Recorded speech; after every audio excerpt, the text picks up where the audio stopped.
فين السر اللي لفت نظر الملك فاروق؟ السر هنا. الخزنه اللي قصاد حضراتكم دي فيها كام كالون؟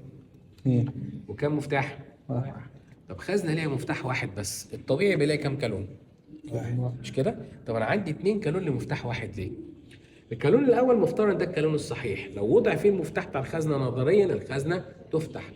اما الكالون الاخر فده السر، ده كالون فيك، وهمي مزيف، عشان لو حرامي فكر يسرق مجوهرة الملك وتسلل بشكل او باخر لجناح الملك فاروق ودور على المفتاح لحد ما عثر عليه وسرقه وجه عند الخزنه عشان يسرقها، لاجل نصيبه وحظه السيء لو بالمصادفه اول ما حط المفتاح وضع المفتاح في الكالون الخطأ.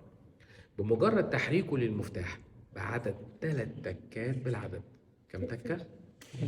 بيجي عند التكة الرابعة وبتحصل عندها المفاجأة المدوية الغير متوقعة، إنه يفقد حياته، بيقتل، بيلقى وجه رب كريم.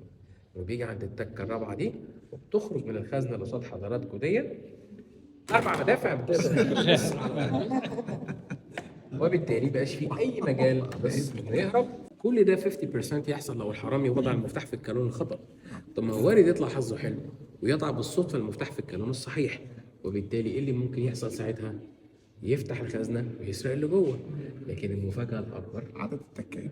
احسنت، ان حتى لو بالصدفه حط المفتاح في الكالون الصحيح برضه الخزنه مش هتفتح، لان الخزنه دي ليها عدد تكات معينه عشان تتفتح. تكتين يمين، 3 تكات شمال، الخزنه تتفتح والسر يفضل بينا ما يطلعش بره. اسود. فاضية دلوقتي.